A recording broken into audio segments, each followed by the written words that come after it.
Hare Krishna, everyone. Hare Krishna. Om Namo Bhagavate Vasudevaya. Om Namo Bhagavate Vasudevaya. Om Namo Bhagavate Vasudevaya. Om Namo Bhagavate Vasudevaya. Om Namo Bhagavate Vasudevaya. Om Namo Bhagavate Vasudevaya. Hare Krishna. Today we are reading from Srimad Bhagavatam, Canto 3, and we'll start with text 5. Narayanam namaskritya naram chaiva narottamam devim sarasvatim vyasam tato jayam udirayat.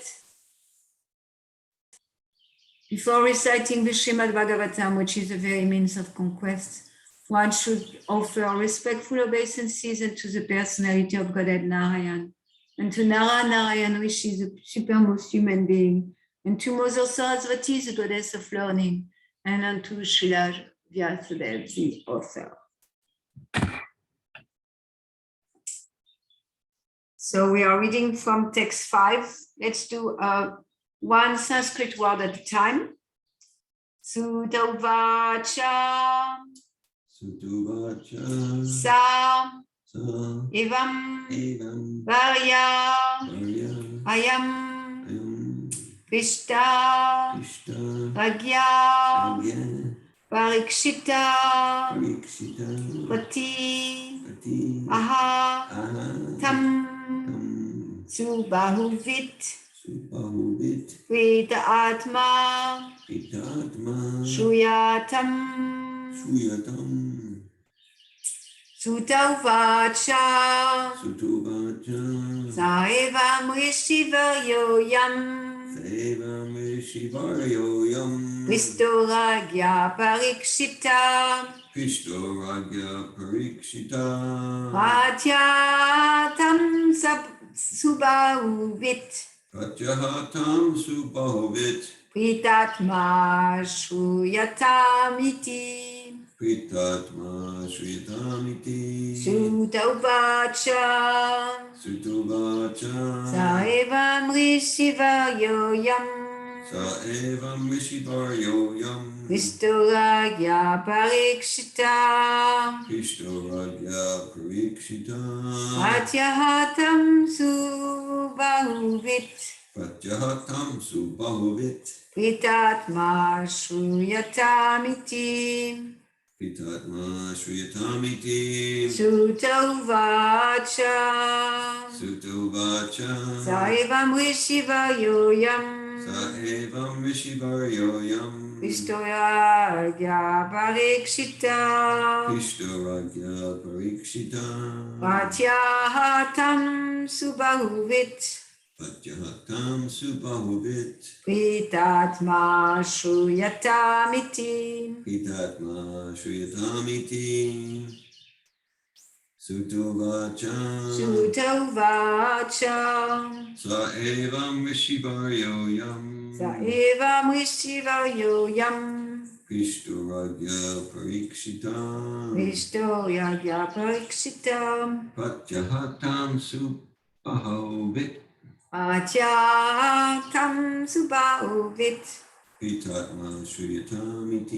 Pritatma Shuyatamiti. Someone online would like to recite the verse? Suta uvacha. Saevam Rishivaryoyam.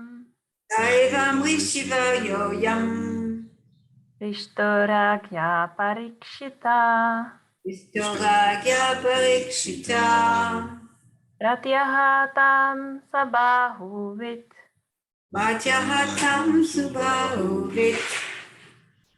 Pritatma shruyatam iti. Pritatma shruyatam iti. Someone else? Sutta Uvacha. Sutta Uvacha. Sri Sutta Goswami said. Sri Sutta Goswami said. Sa. Sa. He. He. Evam. Evam. Thus. Thus.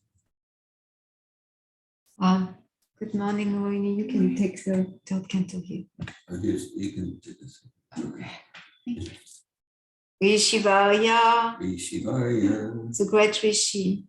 The great Rishi. I am Sukadev Goswami. Sukadev Goswami.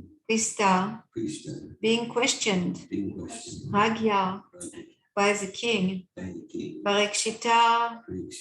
Maharaj Parikshit. Pati. 2. Aha. Replied. Tam. And to the king. Su Bahuvit. Highly experienced. Vita Atma. Fully satisfied. Shruyatam. Please hear me. Iti. Thus. Translation. Sri Sutta Goswami said, the great sage Shukadev Goswami was highly experienced and was pleased with the king. Thus, being questioned by the king, he said to him, please hear these topics attentively. Since there is no purport, I'm going to go to the next verse. Text 6. Shri Shuka Uvacha Yadatu Vaja Swasutama Shadum Ushnam Nadarmena Vinashtadristi Vatu Yavishtasya Sutam Vibandum Praveshya Laksha Bhavane Dadaha. Shri Shuka Uvacha. You can repeat after me. Shri Sukadev Goswami said, Yada, when, to, but, Raja, King Dhritarashtra, Swasutam, his own sons, Ashudun, dishonest, Pusnam, wishing, na, never, Dharmena, on the right path. In Astadrishti, one was lost is insight. Vatu, of his brother. Yavishtasya, younger. Sutam, son. Vibandun, having no guardian, father. Praveshya, made to enter. Laksha, lacquer. Bhavane, in the house. Dadaha, set on fire. Translation. Sri Shukadev Goswami said, King Dhritarashtra became blind under the influence of impious desires to nourish his dishonest son, and thus he set fire to the lacquer house to burn his fatherless nephews, the Pandava. Purport by His Divine Grace A.C. Bhaktivedanta Swami Prabhupada. Dhritarashtra was blind from birth, but his blindness in committing impious activity to support his dishonest son was a greater blindness than his physical lack of eyesight. The physical lack of sight does not bar one from spiritual progress, but when one is blind spiritually, even though physically fit, that blindness is dangerously detrimental to the progressive path of human life. Om Agyanatimirandasya Gyanachala Shalakaya Chakshunmitandhyena Tasmai Shri Gurave Namaha Shri Chaitanya Manobishtam Shtapitam Yena Bhutale Swayamupakadamayam dadati swapadam tikam Vandeham Shri Guru Shri Yuta Padakamalam Shri Guru Vaishnavam Sham Shri Rupam Sagajatam Sahagana Ragunatam Vitam Tam Sajivam Sadvaitam Savadutam Parijana Saita Krishna Chaitanya Devam Shri Radha Krishna Padam Sahagana Lalita Shri Vishakam Vidam Cha He Krishna Karuna Sindhu Dina Bandhu Jagat Pati Gopesha Gopika Kanta Radha Kanta Namostute Tapta Kamshana Golangera De Vrindavaneshwari Vishavanu Sutedevi Pranamami Hari Priye Anshakal Kripa Sindhubhya Evacha Patitanam Pavanebhyo Vaishnavebhyo Namo Namaha Shri Krishna Chaitanya Prabhu Nityananda Shri Advaita Gadadhar Shivasadi Gaura Bhakta Vrinda Hare Krishna Krishna Krishna Hare Hare Hare Rama Rama Rama Hare Hare Namah Vishnu Padaya Krishna Prastaya Bhutale Srimate Bhakti Vedanta Swami Namine Namaste Sarasvati Deve Gauravani Pacharine Nirvesesha Shunyavadi Paskyacha Dejatarine Mukam Karoti Vachalam Pangum Langayate Girim Yatkrita Samam Bande Sagu Dejatarinam.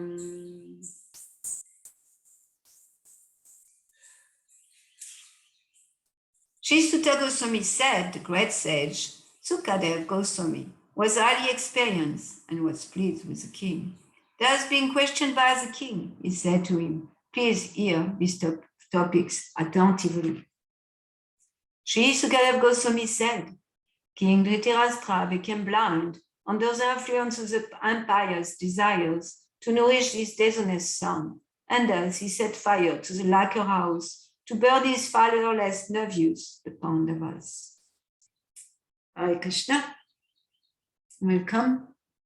I see Charlene from England, and we have Vladimir from Czech Republic and Anandini from Switzerland. And Hare Krishna, Damayanti, Casey, Nico, Parampara, and Kim, Gajendra. And here in person, we have Dear Govinda Prabhu and Boy. Hare Krishna. So there's so much to those two verses, and hear attentively. That's the main instruction from Sukadev Goswami that we are hearing here is hear attentively. Because if we hear attentively, we will chant attentively, and if we chant attentively, we will fix our mind in the spiritual matter. We will fix our mind in our real true identity. And then when we fix our mind in our real true identity, there is no impediment. There is nothing can get in the way of that desire. You know, sometimes we present clear intention. Clear intentions really exist on a pure form only, which is no material impediment to devotional service.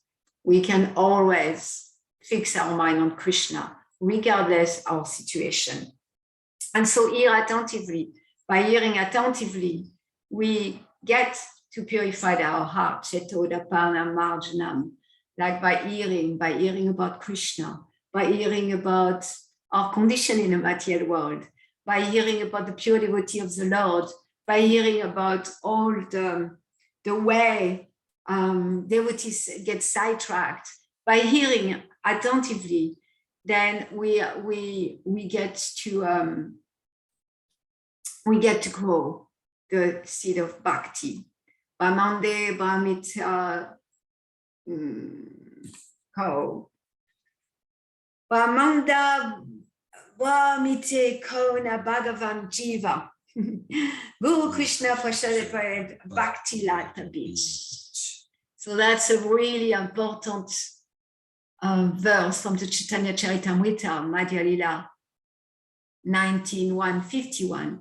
And from that verse, we understand that we have been circling so many times around the sun, so many times in this lifetime, like how many times we went to a party thinking to enjoy, how many times we made plans to enjoy, how many times we have done the same thing again and again, expecting a different result and getting the exact same result of mostly like maybe a cessation of misery for a while and then a lot of frustration.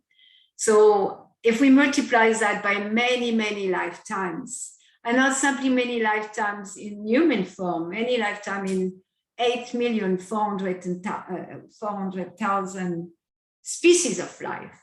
So we like sometimes in a sentimental way, in a romantic way, people think like, it's so nice to be an animal. I wish I was a dog, a horse, a deer, whatever. There's a sentimental idea that it would be so nice to be a bird, and to fly.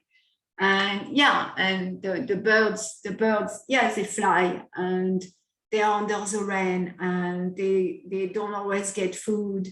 And there is as much misery in a animal species.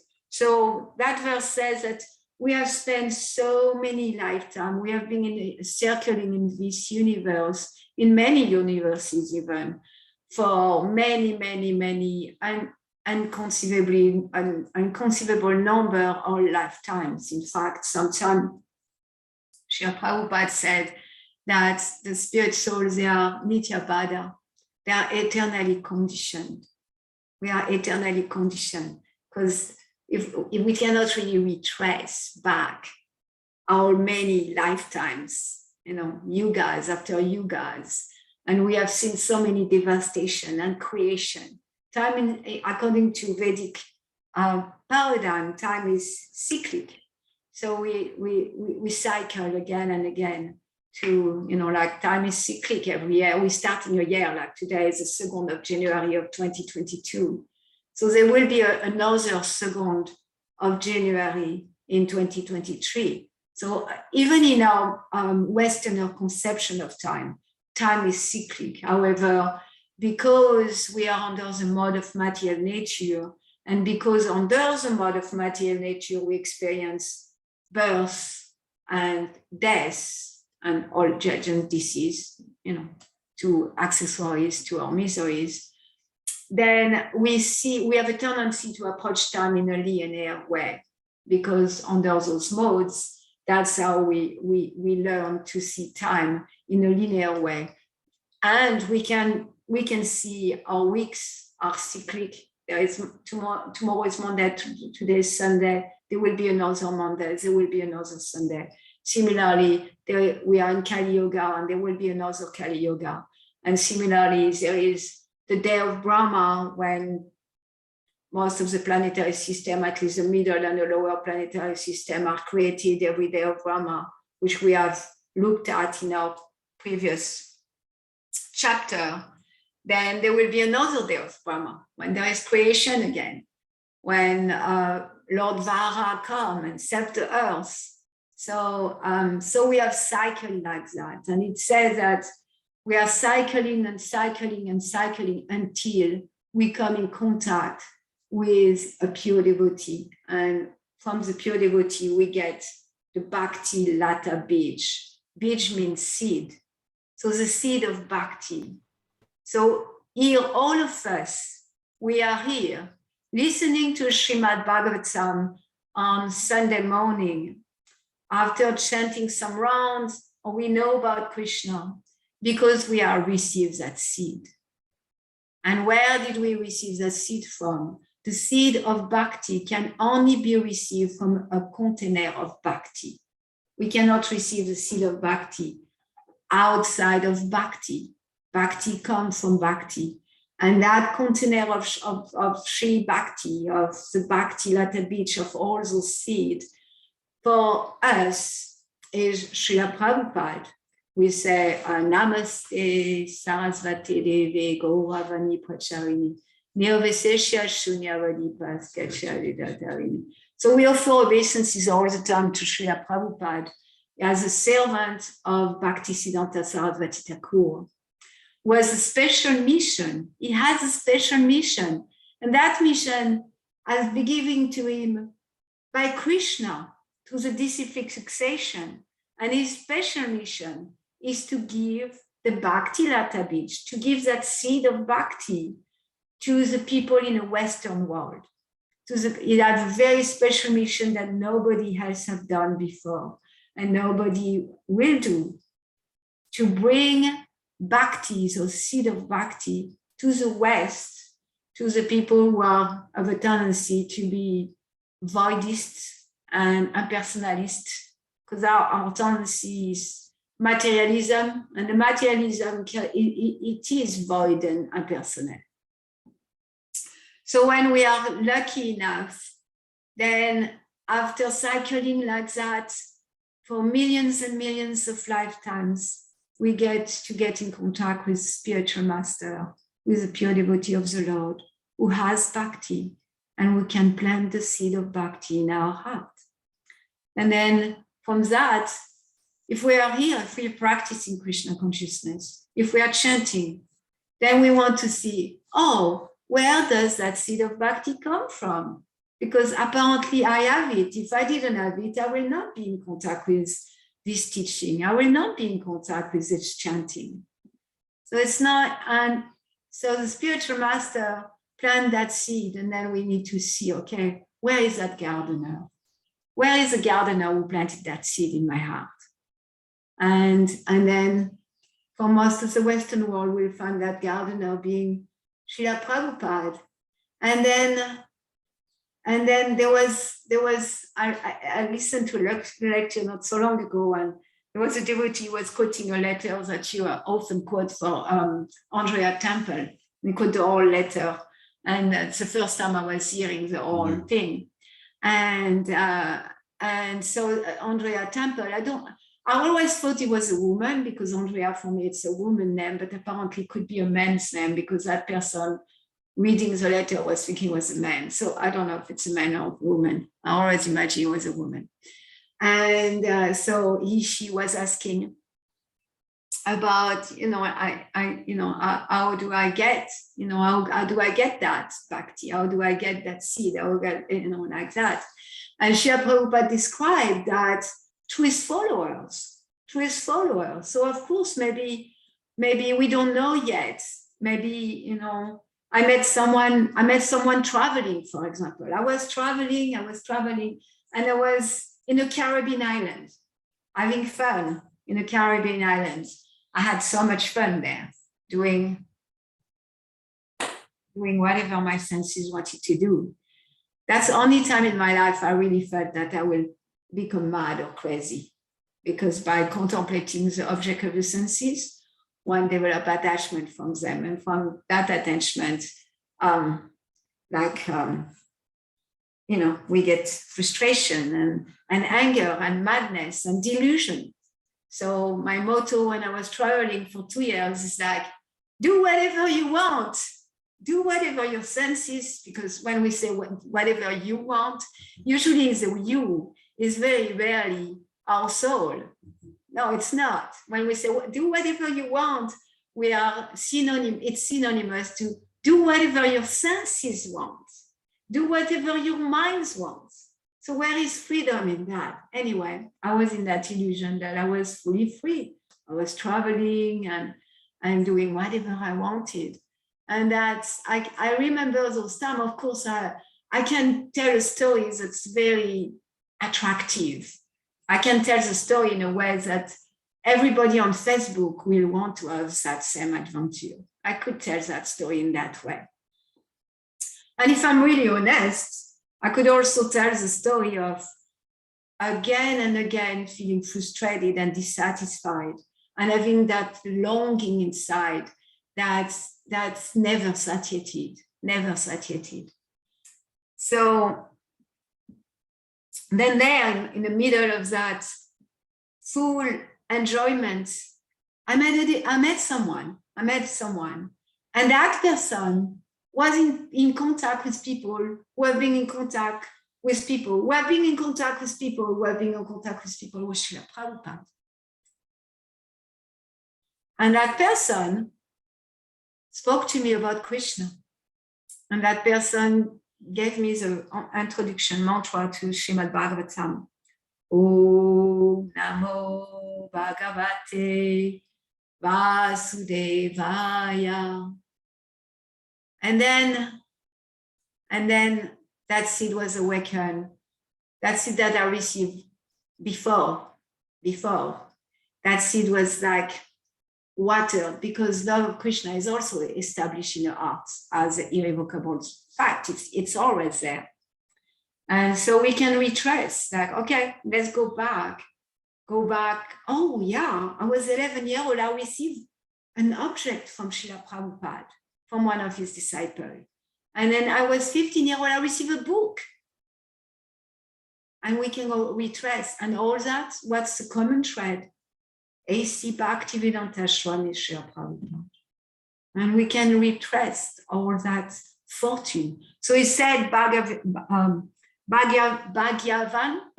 in that verse, he said Bhagavan means great fortune. This is a great fortune. We are very, very fortunate. And the rest of the world is like King Dhritarashtra, blind, spiritually blind. Dhritarashtra is described in the Bhagavad Gita as spiritually blind because he was so attached to his son, and his son was so envious to the Pandava that he wanted to kill them. He wanted to kill the Pandavas. And we, like, to please announce, Nandini is not here anymore.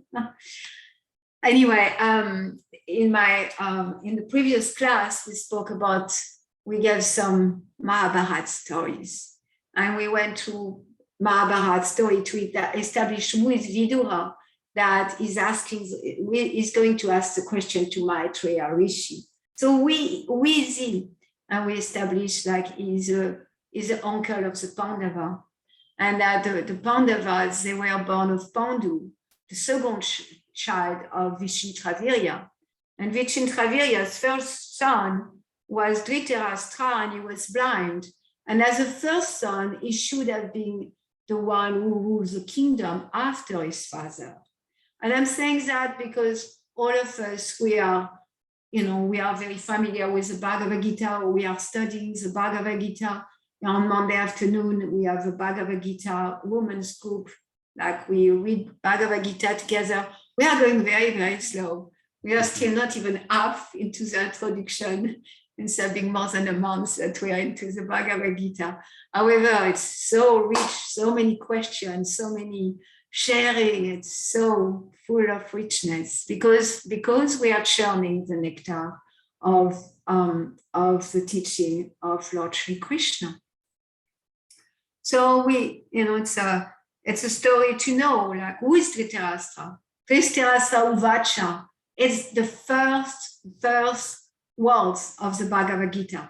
Dhritarashtra Uvacha, Dharma Kshetre, Kurukshetre, like that. So that Yuyuksava. So that's the first. So who is Dhritarashtra? Dhritarashtra it was the first son of Vishintravirya, who was emperor of the world at the time. And he was born blind. And because he was born blind, and because kings need to be very powerful, kings, they are kshatriya, they are there to protect the people. They need to be able to go on a battlefield. They need to be able to shoot arrows. So being blind was disqualifying King Dhritarashtra from having the kingdom. And so his younger brother Pandu inherited the kingdom. So he took the throne as a king. And unfortunately, and we won't go into the full story, maybe another time we'll go to the full story, why and how he died, but unfortunately he died very young. And he left behind him 5 sons called the Pandava. The older son is Yudhishthir, King Yudhishthir. And then we have Bhima.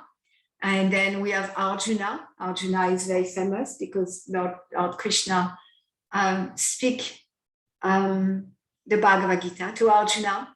And then we have Nakula and Sahadev, who are twins, and the younger brother.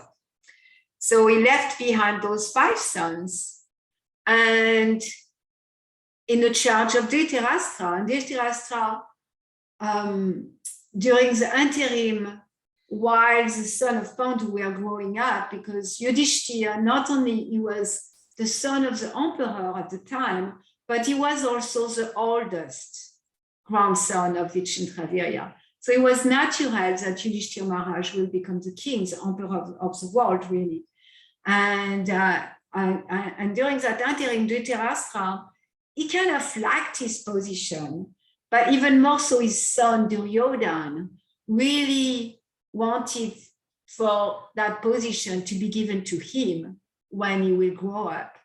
So Dhritarashtra's sons, 100 sons, and Pandu's son grew up together under the shelter of Dhritarashtra, the blind king. And during their childhood, there was always tension, enmities, because Duryodhana, he was like about the age of Bhima, and the two of them were so tense. There was so much tension. But Duryodhana in general, he was materialistic. He wanted power. He wanted name and fame, all those things. He was also very spiritually blind, like his father. And so when the Pandava came of age, soon to be of age, to rule the kingdom, then Duryodhana became very anxious, became even more anxious to make sure that they don't take the kingdom. So he plotted many, many ways to kill the Pandavas. So the Pandavas, they were like, getting out of teenage years. And because there was that rivalry between Duryodhana and the Pandavas, then they tried to poison them with a cake. They tried to poison them. They tried to kill them in so many ways, also with drinking poison, so many ways. And one way they tried to kill them was by offering that during the summer, they go to a house in the forest, and that house was made of shellac. And shellac is very combustible. It's like a very combustible material. And they invited them, for the summer, you can go to the cool house in the forest. And they plotted like that. However, when they plotted, Vidura, Uncle Vidura, was there at earshot, and he heard about it. And because he heard, he was able to warn the Pandavas that, they are sending you like as a nice gesture, because Dhritarashtra and Duryodhana say, we care about you. So with your mom for the summer, you can go there. But in fact, they were plotting against their life. So King Vidura, and that's why here, Sukadev Goswami go back to those stories as he's speaking with Parikshit Maharaj to situate again like what King Vidura was part of.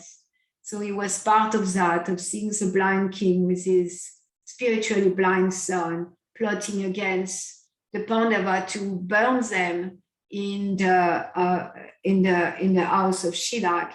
And because the Pandava were warned, what they did when they moved in, they dug a tunnel under the house, because that way when the house burned, they could incognito get out of the house. And that it was due to the warning of Vidura. So when the house came to came to burn, I'm going into stories again. When the house came to burn, then the Pandava did escape. However, they didn't go back to Dhritarashtra to say, well, find another way to kill us, because they knew that Dhritarashtra and Duryodhana were ready to do anything to get rid of them. And that's why sometimes we say, well, why is the Bhagavad Gita spoken? It's a book of peace. Why is it spoken on, what is spoken on the battlefield? Well, there is a lot of his stories. There is, 25 years of his stories, even 30 years of history that led to that, that led to that battlefield. And even there, Arjuna is so spiritually advanced and so soft and such a Vaishnav that even after so many antagonistic activity against him and against his brothers, and that he still didn't want to fight. He didn't want to see them as enemy. Like a Vaishnava, a pure devotee, have no enemies. So even after all that, Arjuna says, I cannot kill them. They are my kinsmen. Oh, how beautiful is that? And so I would just want, because it will help us for the next verse. So when they were like that, they were in hiding. They went in hiding after the fire, and the people back in Hastinapur, they were so sad. Bhishma Dev, grandfather Bhishma, he was devastated because he really had an inclination towards the Pandavas. He had many grandchildren, grandsons. However, because the Pandavas were such a devotee, he had so much inclination towards them, and he felt so sad. He felt so crushed that the Pandavas burned in fire. And of course, Dhritarashtra and Duryodhana also, they kind of faked that, oh, it's devastating. But everybody was very devastating to hear that news. And so I just want to go a little further, that when they were incognito like that, like hiding, then because they were Kshatriyas, they couldn't help it. And so that's how Arjuna went to the Swayambar of Draupadi, dressed as a Brahman. He was dressed as a Brahman, nobody recognized him, but because he was the best archer in the world, then, and the Swayambar that was set up for Draupadi was extremely impossible for any great warrior to achieve. It really took like someone superior to be able to get the hand of Draupadi. And so he went there, and that's how the Pandavas kind of got to be again restored back to Hastinapur, because after they married Draupadi, and that's a big story on itself also. And when they married Draupadi, then King Drupad became their allies, and the father of Draupadi became their allies. And then they got some strength, and then they went back to being open and to open themselves to the fact that they were alive. And they went back with Draupadi, they went back to Hastinapur. And everybody was so happy to see them. The Pandava didn't die.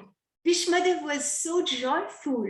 Vidura was so joyful. Of course, Vidura knew, Krishna knew, because he knows everything. And that's when the Pandava, they were so noble, because they had the right to the kingdom. And at that time, they were old enough to rule the country. But instead of going and asking for their kingdom, they just asked for a plot of land. We are Kshatriya, we are king, we need something to rule.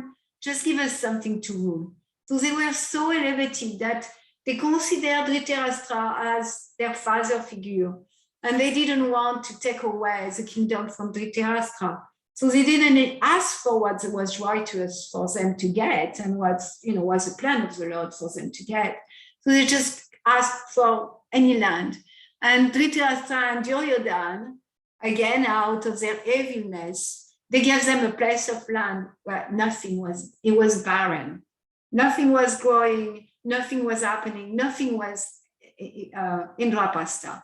They gave them Indrapasta, it was a place of pilgrimage called Indra because Indra did some pilgrimage there, but nothing was there. There was nobody there. And then within a few years, because when a devotee serves Krishna, Krishna gives all abundance. And the Pandava had no other desire but to serve Krishna. And because their service was to be ruling, then within a few years, Indraprastha became a very, very opulent, abundant, successful, fruitful kingdom. And of course, that increased the envy of Duryodhana. Duryodhana became so envious at that time. What? We send them to a deserted thing and still now they are more successful than we are? This is not acceptable. And so that's when he plotted the game of the dice. And that's for our next verse.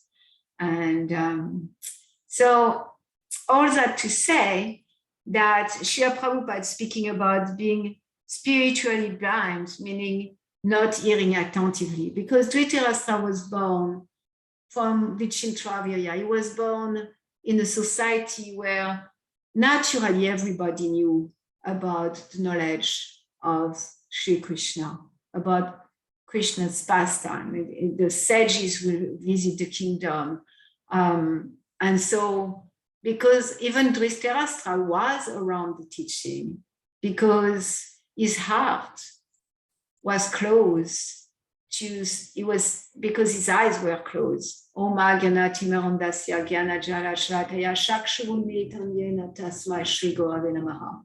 So that verse that we recite, I recite it at the beginning of any service, really.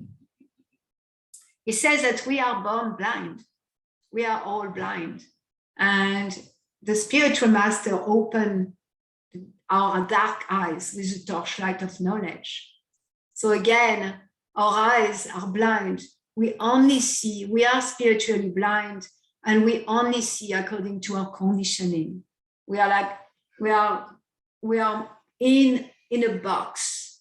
That box is made of the society we are born in. So much illusion in 2022, like so much illusion in people's mind, the way they see things, like it's all upside down. You know, like in the Bhagavad Gita, there is a verse that says, I will read it. What is night for all being is a time of awakening for the self-control. And the time of awakening for all being is night for the introspective sage. So this society is a society of the blind, led by the blind. In our Bhagavad Gita course reading, we were speaking, I think it was two sessions ago, we were speaking about the leaders of society. They're all like Dhritarashtra. They have no sense where to lead society. I was listening to a class, Srila Prabhupada was saying, one leader will think that this kind of sense gratification is what people need. Or one other leader for another country feel like this kind of sense gratification is what people need. And like that, you know, like we were discussing with Dear Govinda the other day. I don't know so much the history of America. I need to learn it if I want to become a citizen. But, you know, at school, America was that place where Columbus went, but that's about it. That's all I know. And so that's what we learn in French school. We don't learn much about American history. So I learned that the Republican in America are the one who serves the slavery. Wow, this is far out. This is far out to think like that. Because at the time, the Republican leader, they were thinking that, yeah, freedom of choice is the most important. And so that's a hard one to swallow, isn't it? most people want to be democratic and think Democratic Party is the best. But at the time, the democratic people were thinking, let us be free to have as many slaves as we want. We are liberal. Let us have slaves to work our field and to do what we need. And that's what was democratic at the time. So now, in 2022, there is something happening in the same way. Very, very similar. Very similar. It's going backwards now. Now we have like the left side, democratic, socialist country who are imposing on people freedom. So that's what we say. It's all blind. It's blindness. Blind, like leading the blind. The leader of society, the leader of the world, they don't know. They don't know what it means to be a leader. See, to protect in that way, to make sure they have TV. Everybody should have a TV. That's leadership, making all the unnecessary necessity available for everyone. That everybody can go to Walmart and get all so many things for sense gratification. That's leadership. So every country is different.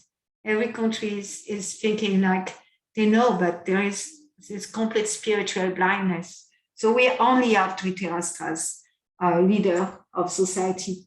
So it's very, very difficult for us. Very, very difficult for people who do know the truth, who have received the seed of Bhakti Databishd, who are hearing attentively, because as we hear, then more and more our eyes open to the truth, our eyes open to see this is going nowhere.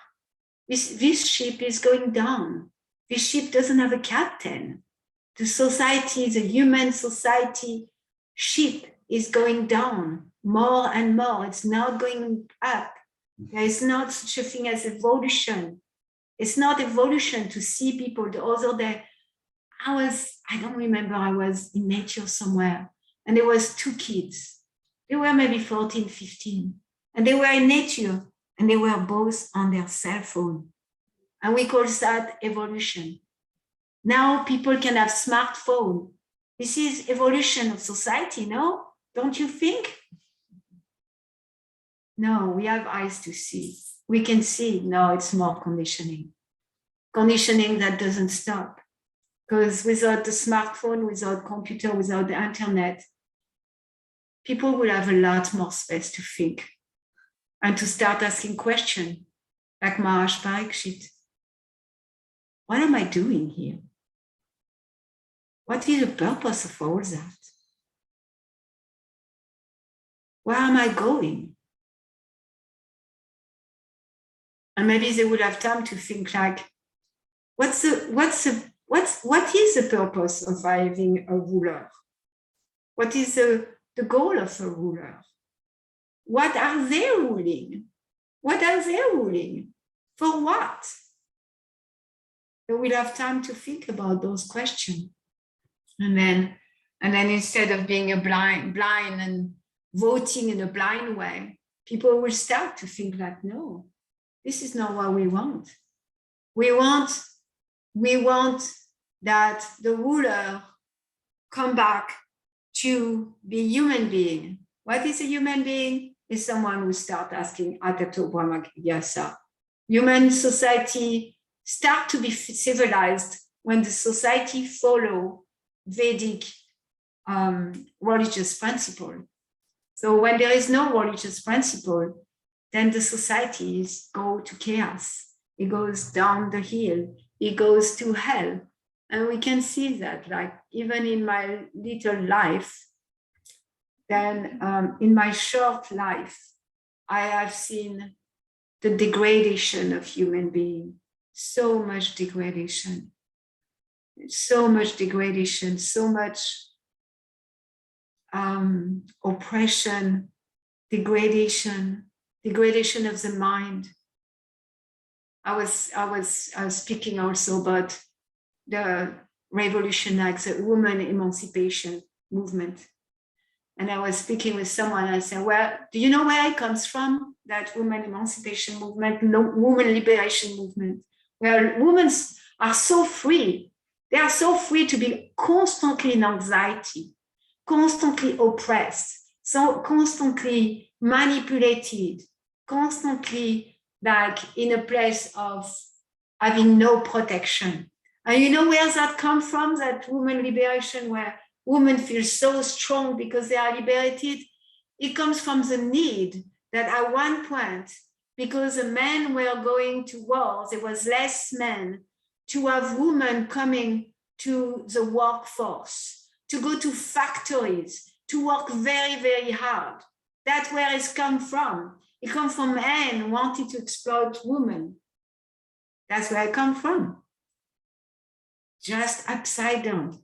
And then because we are conditioned, the conditioning give us the illusion that this is happiness. This is happiness. I have freedom to work, freedom to be in a factory, to have my own money, and then kind of disconnecting from the nature of woman to be protected, the nature of woman to be sheltered, the nature of woman to be peaceful and holding space for self-realization of their entire family, holding space for everyone well-being in the family unit. So yeah, if we just hear attentively, like Sukadev Goswami is asking Maharaj Parikshit, hear attentively, then our eyes are going to be open, and our spiritual blindness is going to be going away little by little, like the covering of our soul. Maybe at the beginning is mud, so we don't see it's black, it's complete mud, but little by little it becomes like a veil, like maybe a dust, like a veil of dust. And then little by little, by the help of the spiritual master, we clean our eyes, we clean our heart, we clean our mind. And by having our mind clean, our eyes clean, we see things in a proper perspective.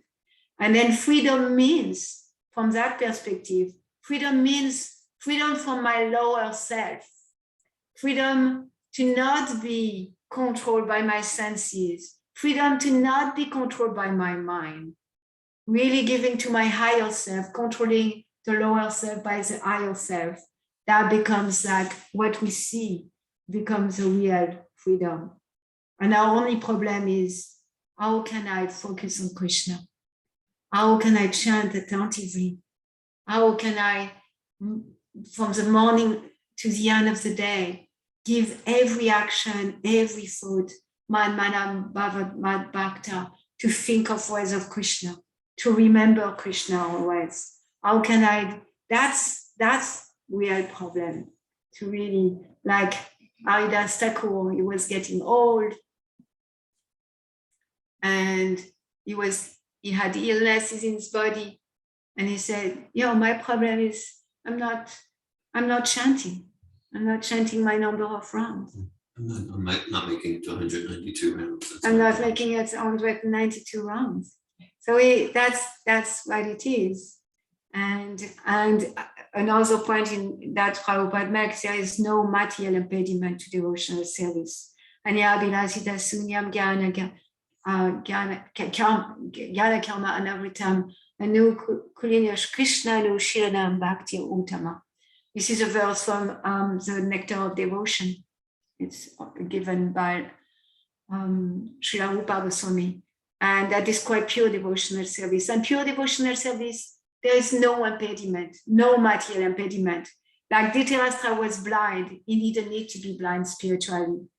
It doesn't matter if we are a woman or a man, if we are rich or poor, if we have intelligence, if we have education, if we have there is no material impediment. There is no material impediment. Everyone has a potential to be a pure devotee, to practice pure devotional service, free from karma, free from jnana, completely focused and favorable to Krishna. How? By no matter what situation I am in life, let me focus on serving the Lord. No matter what's happening in my life, let me focus in hearing, chanting the glory of the Lord from the pure devotee. And it's easy for us. It's easy. We have so many books we can read. We have the chanting of the holy names that made it so easy. For other age, it was so difficult. Self-realization was so difficult.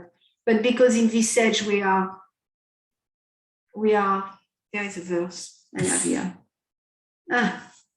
Maybe I won't get it. But in this age, we are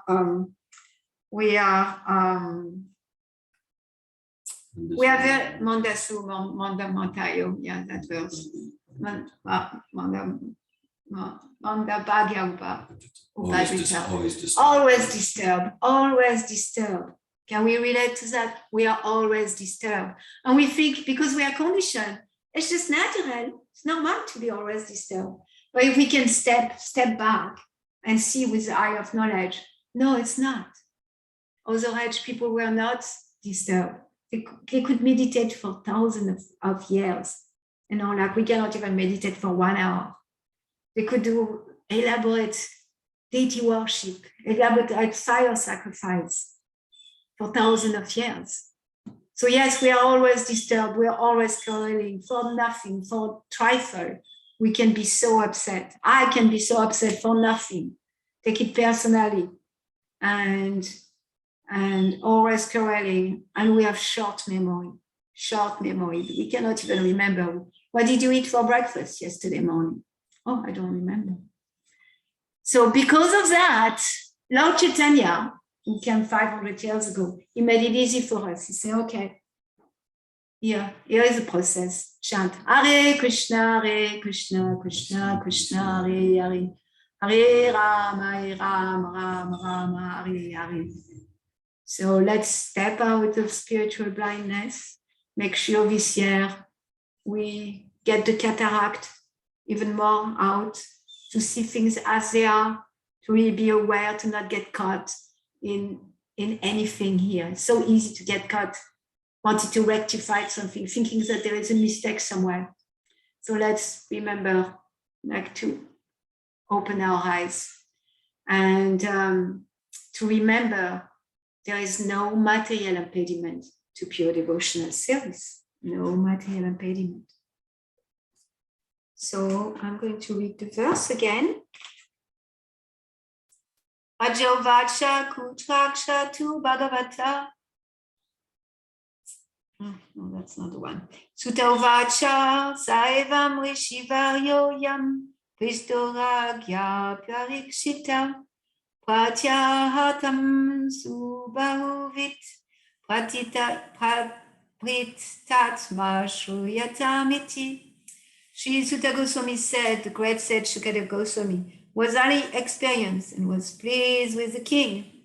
As being questioned by the king, he said to him, please hear the topics attentively. Sri Shuka Vacha Yadatu Raja Swasutama Shudum Pushnam Nadarmena Vinasta Dristihi Vatu Yavishtasya Shrutam Vibandum Praveshya Laksha Bhavane Dadaha. Sri Sukadeva Goswami said, King Dhritarashtra became blind under the influence of impious desires to nourish his dishonest son, and thus he set fire to the lacquer house to burn his fatherless nephews, the Pandavas. Hare Krishna, thank you for listening attentively. Any comment, question, sharing, realization? Hare Krishna. Just thinking.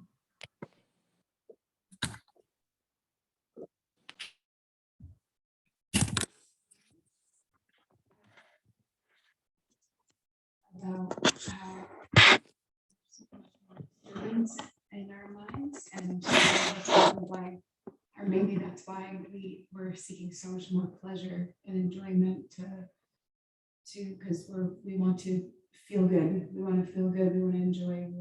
Don't want to be disturbed. So it's like you get on your phone so you can forget about the disturbance. Or I mean, I guess you could be disturbed by going on the phone too, but it's our avoidance of pain. It's an avoidance of pain that increased by avoidance of pain.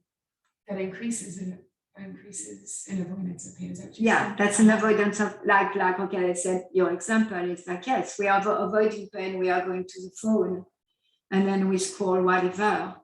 And then by scrolling whatever, we put so much garbage inside our mind that creates so much agitation. If we were clear up, like if we were to clear up our life, and we have all the opportunity to do that. Because when Lord Brahma came, he heard the 2 syllables, like just the first created being, Lord Brahma, he heard tapa. So by tapa, doing austerity means voluntarily accepting to do things that are against what our senses, our mind wants. Then by doing that, then we clear our mind and then we become more peaceful. However, instead of experiencing our experience, being with the human experience of 2022, which realizing that we are disturbed, and being with the disturbance, we try to cover up the disturbance. And by doing that, we create more disturbance by ourselves, because then we bombard ourselves with more information, more like disturbance or more information for the mind to grab onto, instead of grabbing onto the lotus feet of Guru and Krishna. Yeah. Yeah, it seems that there's either we're seeking pleasure, comfort, or we're avoiding pain, or the third option is to seek shelter. It's like to get out of that, like that paradigm, like to get out of the To get completely out of that paradigm, and that by being honest, I am disturbed. Right now I am disturbed. Right now I'm feeling pain. Right now I'm feeling my senses want something. They want to eat, or they want to grab the phone, they want to do something. And real freedom means I don't grab the phone.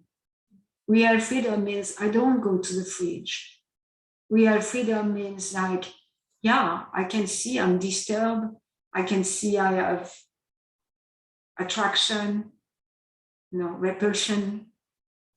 I can see that I'm, through the eyes of knowledge, that I'm about to satisfy the demands of my mind and senses. And by that, awareness itself is goodness. And from awareness, that's 80% of the work. And the 20 left is choice. Instead of grabbing my phone, I'm going to grab my japa beads and go for a walk. Instead of grabbing my phone, I'm going to grab the Bhagavad Gita and read just a few words. And being at choice, like that freedom, we have choice.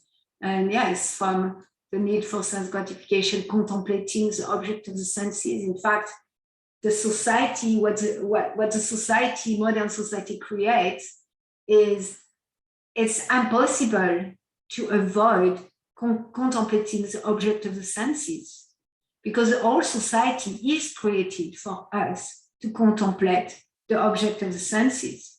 Coming from Boston and Philadelphia and also Amish land, I arrived in Florida. And then the first time I was on the highway in Florida, it's like, we bear all. Those signs like we bear all on the highway. I haven't seen them anywhere else, just in Florida. So yeah, like by contemplating the object of the senses, one develop attachment for them. And all society, Walmart is full of object of the senses. The highway is full of object of the senses. When we go on the internet, it's full of object of the senses everywhere. And in a sense, it's very difficult not to contemplate.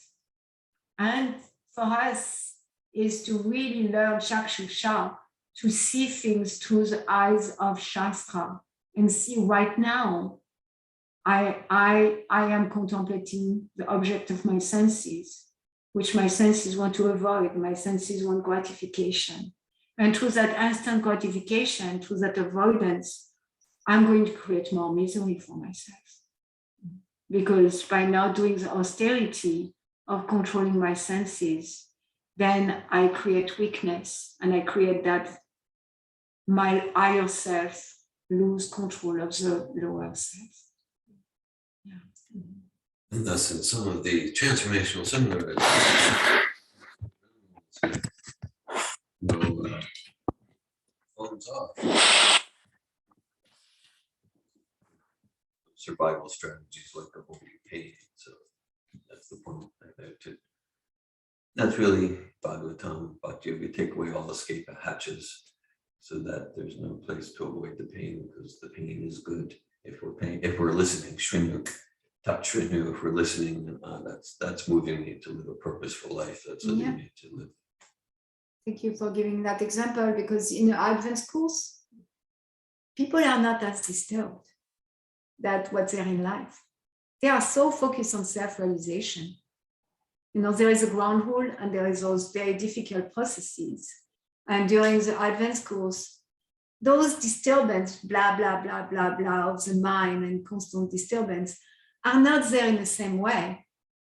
And when they come, they are used for self-realization. So in fact, the mind is not disturbed. The mind is focused on self-realization during those 6 or 7 days of the advanced course. Because everyone does the tapas, the austerity of following the 21 ground rule. 22 now, 22 ground rules. Yes. See?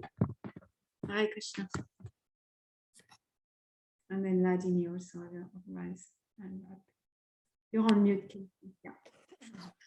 So it sounds like, or the thing I think I'm understanding is that if we want to satisfy our senses, we're going to be in suffering.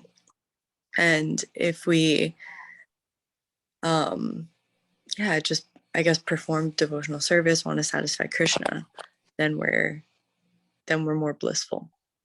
And so it feels like the entire thing to do would be to not satisfy the senses. And I appreciate the example you were just sharing about, like, you know, I could go to the kitchen and open the fridge, I could pick up the Bhagavad Gita. But it feels like I just still feel really pulled, you know. I feel like a lot of my prayer used to be to get what I want. And now it's like moving into a prayer for like surrendering to Krishna's will, to just be satisfied with what I have now and whatever Krishna's giving me. But I still feel that really intense pull. And I guess I'm wondering what we do with that. Yeah. Thank you for sharing, Casey. Rishikena, Rishikesha, Bhakti Ushyate. Like, you know, Rishikesh, like Krishna is a master of the senses. And in a second canto, we see like all the senses are emanating from him. So it's Krishna's senses. It's Krishna's hand. It's Krishna's nose. It's Krishna's ear. And so if I try to enjoy the senses separated from Krishna, then they are all gets to hell. They bring us to hell. And, you know, we can hear the Shastra, or we can just look at our experience. All of us, we know that when our senses want gratification, and we give gratification to our senses, it leads to misery. This is experiential, this is science. We don't even need to hear from the guru about this fact that our senses, yes, if my senses want to eat a gallon of ice cream and I go for it, I'm going to feel really sick. And, you know, like if I spend time on scrolling on my computer or watch movies on Netflix forever, my brain is like, it doesn't lead to happiness. It doesn't lead to satisfaction. It doesn't lead to fulfillment. It may lead to some gratification, instant gratification. So you're transforming your desire from a desire to want, get what you want, to a desire to surrender. And your senses have been trained and conditioned for thousands and thousands of lifetimes in so many species of life to just get what they want. So the senses sometimes there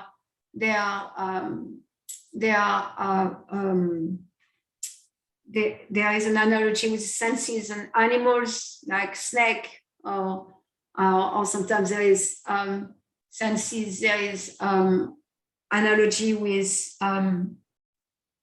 children. So with animals, like if you have a wild animal that's just doing all kind of things, some people who train horses, like we have a horse trainer here, then the horses, they just want to do what they want, but then the expert trainer know little by little how to bring under control the horse. So our senses, they have been conditioned to be wild, to just go and do whatever they want, independently from what Krishna wants. And so we are in this body, in this vehicle, we tend to be controlled by those senses. And our responsibility when we come to a place of knowledge, when we come to a place where we are spiritually awakening, our eyes opening through the mercy of Guru, our responsibility is to tame those senses, to get to tame them, to bring them under control. And it may not happen overnight that we bring them under control. And the example of the child, I like that example, that it's not simply telling the child, don't do anything, just see it. You know, like go in the corner, don't do anything if a child does things that are destructive. It's about knowing how to engage the child positively. So maybe I have a habit, and then I want to be first stage for every advancement is awareness, because awareness is in a mode of goodness. So goodness is a platform for spiritual life. So first stage is awareness that my senses want to eat that ice cream, let's say. So awareness, I'm aware of that. And then to that place of awareness, it's like a child wants to do something destructive. What can I give to my senses right now that's going to satisfy them and engage them in a positive way? I'm going to eat an apple, and I'm going to offer the apple to Krishna before. Finding a way, and also, so finding a way to engage our senses. And in Ambarish Maharaj, for example, he engaged all his senses constantly. When he smells something, he smells incense or flowers that's offered to Krishna.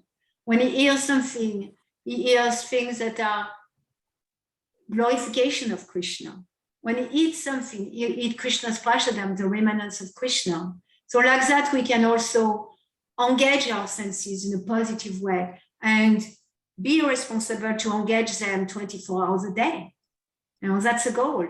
That's a goal. And maybe right now we engage our senses 1 hour a day, or maybe we are, and we want to increase to 2 hours, 3 hours. How can I engage all my senses in serving Krishna constantly? That's a goal. And so that's a goal. We know where the goal is, and we need to meet ourselves where I am at. And where I am at is my senses want something else than Krishna. So how can I maybe go from my senses wanted something in the mode of ignorance to the mode of passion, to the mode of goodness, and to transcendence? Yeah, for million of lifetimes. Imagine like where, maybe we were dogs or monkeys having sex all the time, or pigeon. And so, that's in our solar body somewhere, that conditioning is somewhere. And so our responsibility is to clear that conditioning, and to do that in a way that, like there is an example in the Bhagavad Gita, there is an example, it's a very nice drawing of the horses. So here we have the spirit soul, and here we have the intelligence, and then the rain, are the mind, and then the senses, you can see like there's a mouse somewhere, like here's a mouse and the ant and nose. So the sense, the 5 senses are there. So this is like, if the senses are out of control and they really go, then the horse is going so many different directions. And then the mind is flapping around, going there and there, completely disturbed. And then the driver have no control, the intelligence is lost, discrimination is lost. And then the passenger is just like, it's so chaotic, he's going there and there, and then the passenger is in such a suffering. And when the mind controls the senses through the agency of the intelligence, and the intelligence guided by super soul. So when the chariots move because of super soul through the intelligence guiding the mind and the mind guiding the senses, then at that time, the journey of the passenger, the chariot being life, the chariot is our life. So the journey through our life becomes peaceful and serene and clear and with one direction only. Ekehaku Nandara, to have just one direction. So our responsibility is to know, okay, what to give to my senses, that my senses, the horses are kind of peaceful without being wild. And also to know not to pull the senses too hard. As with the mind, sometimes the tendencies we want to pull hard. And when we pull hard, the horses, they want to back. And then at the end, we just let go and it becomes worse. So spiritual life means using our own intelligence, using our discrimination, meeting ourselves where we are at. Meeting ourselves where we are at is not indulging or being complacent, is to really understand and become a parent to our lower self. I understand where that lower self is, and I'm the parent, and I guide that lower self. Thank you. Thank you, Kirsty, for your question. And Ladini Shakti, you have your hand raised. Hi, Krishna. Hi, Krishna. Yeah, I have a sharing and a question too. So I will start with the question. It's like it feels to me that this like spiritual practice is also avoidance. Like, I mean, maybe like that's like the good avoidance, but it's still how it feels. And like, especially when I'm like really engaged, it feels like being on like some high trip avoidance, like drugs. And then there is also like the crash afterwards. So I never took drugs, but it feels same. So where that is my question is like, like you're sharing your experience. So your experience is that, when you're really, active in service and you love service and you love serving and you're really there and you're so high, it's like a drug. And when the service go well, situation change, then it feels like depletion and then crashing and then depression into that. And so from what you're sharing, it seems that spiritual life could be an avoidance, and it can be used like that. And I imagine that it is encouraged to use, like I said, we need to elevate our modes. Maybe we avoid, maybe some people avoid with heavy drug, and for them to be starting to avoid by getting a job and being a good worker. Well, that's progress. They go from ignorance maybe to passion. And then maybe after, like maybe someone would avoid by doing meditation. Well, that's in the mode of goodness. So it's still avoidance and it's the mode of goodness. And we can also use spiritual life. And spiritual life, the consumption is absolute. So even so, we may have material motivation. It says in the Bhagavad Gita, 4 types of people approach me. And we may have material motivation to avoid pain. We may have material motivation to become rich. We have material motivation because we are curious, or material motivation, we want to know the truth, whatever. That's all material motivation. Because the consumption of spiritual food, of spiritual energy, is absolute is still very purifying. But definitely, meeting ourselves where we are at is, in a sense, seeing that we may have material motivation in our practice of devotional service. And because of that, then we have the material reaction that go with it. But that doesn't mean that our devotional service is not absolute. Yes. One thing that comes to me, okay, sorry. You wanted to say something, Ladini? And No, I'm glad if Dhira Govinda Prabhu speaks. Okay. Hare Krishna. I'm reminded, there's a quote by Tom Waits. He said, reality is just an escape for those who can't face drugs. So, Jai, okay. Well, of course, we can talk about like using a spiritual practice as a bypass to avoid looking honestly, like we're having an honest talk and some things are being revealed that are uncomfortable. Well, I have to chant my rounds, and so we can use things like that to avoid. But if it's genuine spiritual life, then it moves us to encounter the reality about. It returns us it brings us home to who we are as spiritual soul. So in that sense, it's not an escape. It's going deeper into realization of the truth about me, the truth about my natural activity of devotional service, the truth about material life. Whereas if it's a material thing, then it's make me further away from truth. So I just want to make that distinction. Of course, in the name of spiritual life, we can do something that looks spiritual, that's actually an avoidance of some courageous introspection. But then okay, so that's like the material mixture you said there. I just wanted to give that perspective. Yeah.